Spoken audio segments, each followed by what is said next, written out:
ओम ह्रीं अष्ट महालक्ष्म्यै नमः। जय माता दी, जय माता कमला देवी। प्रिय श्रोताओं, आप सभी को गुप्त नवरात्रि की आखिरी दिन की हार्दिक शुभकामनाएं। आज गुप्त नवरात्रि का 10वां दिन है और गुप्त नवरात्रि के 10वें दिन महाविद्या देवी कमला की पूजा आराधना की जाती है।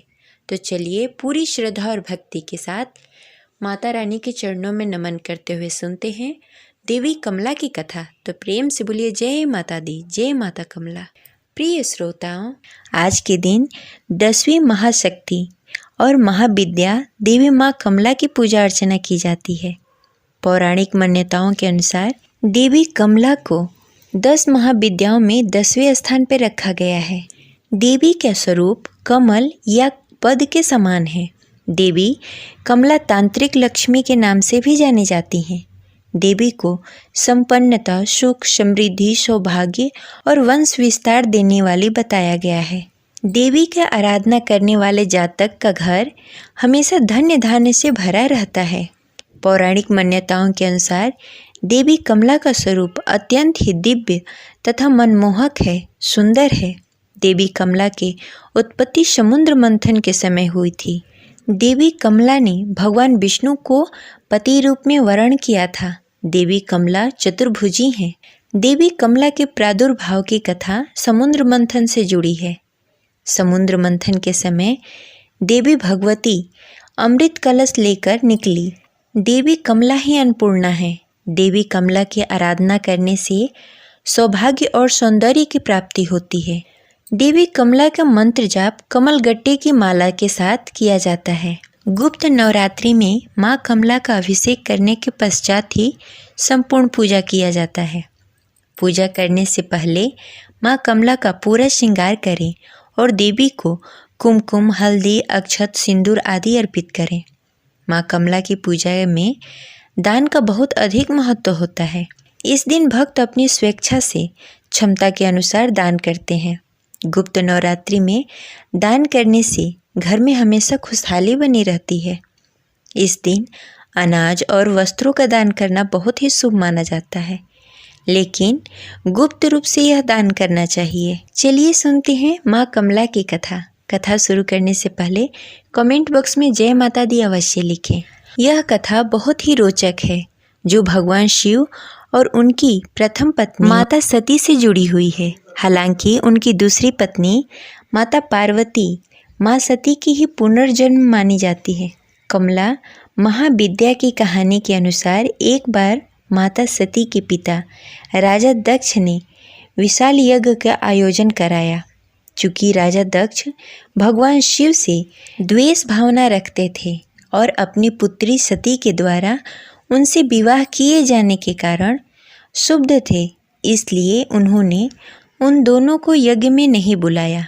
भगवान शिव इस बारे में जानते थे, लेकिन माता सती इस बात से अनभिज्ञ थी। यज्ञ से पहले जब माता सती ने आकाश मार्ग से सभी देवी देवताओं को और ऋषि मुनियों को उस ओर जाते देखा तो अपने पति से इसका कारण पूछा। भगवान शिव ने माता सती को सब सत्य बता दिया और निमंत्रण न होने की बात कही। तब माता सती ने भगवान शिव से कहा कि एक पुत्री को अपने पिता के यज्ञ में जाने के लिए निमंत्रण की आवश्यकता नहीं होती। माता सती अकेले ही यज्ञ में जाना चाहती थीं। इसके लिए उन्होंने अपने पति शिव की अनुमति मांगी, किंतु उन्होंने मना कर दिया। माता सती के द्वारा बार बार आग्रह करने पर भी भगवान शिव नहीं माने, तो माता सती को क्रोध आ गया और उन्होंने शिव को अपनी महानता दिखाने का निर्णय किया। तब माता सती ने भगवान शिव को अपने 10 रूपों का दर्शन दिए, जिसमें से अंतिम माँ कमला देवी थी। माता रानी के यही 10 रूप 10 महाविद्या कहलाए। अन्य 9 रूपों में क्रमशः माता काली, माता तारा, षोडशी, भुवनेश्वरी, भैरवी, छिन्नमस्ता, धूमावती, बंगलामुखी और मातंगी आती हैं। कमला का अर्थ कमल के पुष्प से है। माँ सती का यह रूप कमल के आसन पर विराजमान है। साथ ही माता रानी जिस सरोवर में हैं, वहाँ भी चारों ओर कमल पुष्प हैं। माता रानी ने हाथों में भी कमल पुष्प पकड़े हुए हैं, जिस कारण इनका नाम कमला देवी पड़ा। माता कमला का स्वरूप मन को मोहने वाला है और शांति प्रदान करने वाला है। माता का वर्ण सुनहरे रंग का है, जिसमें से तेज निकल रहा है। उन्होंने लाल रंग के वस्त्र पहने हुए हैं और कई तरह के सोने के आभूषण से सुसज्जित हैं। माता ने मुकुट पहना हुआ है तथा उनके केस खुले हुए हैं। भगवान शिव की भांति उनके भी 3 नेत्र हैं तथा वे एक सरोवर में कमल के पुष्प पे विराजमान हैं। माता जिस सरोवर में हैं, उनके आसपास कमल के पुष्प खिले हुए हैं। माता रानी के 4 हाथ हैं, जिसमें से 2 में उन्होंने कमल के पुष्प पकड़े हुए हैं तथा 2 अन्य हाथ वर और अभय मुद्रा में हैं। माता रानी के दोनों ओर 4 हाथी है, जो जल में उनका अभिषेक कर रहे हैं।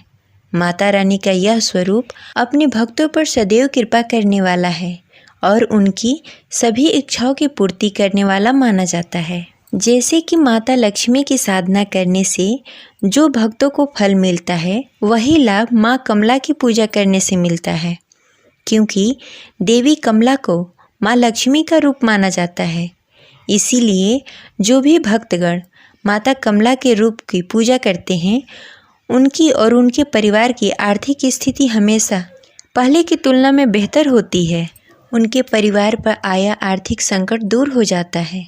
माँ कमला को अपने गुणों के कारण सभी देवियों और महाविद्याओं में सर्वोच्च रूप माना जाता है। माँ कमला से संबंधित रुद्रावतार कमलेश्वर महादेव हैं। माँ कमला को माँ लक्ष्मी के समान प्रकाश पसंद है तथा वो अंधेरे को दूर रखती हैं। ये रही आज की कथा। आशा करते हैं आपको अच्छी लगी होगी, तो इस वीडियो को अवश्य लाइक करें। मिलते हैं अगली वीडियो में, तब तक के लिए जय माता दी।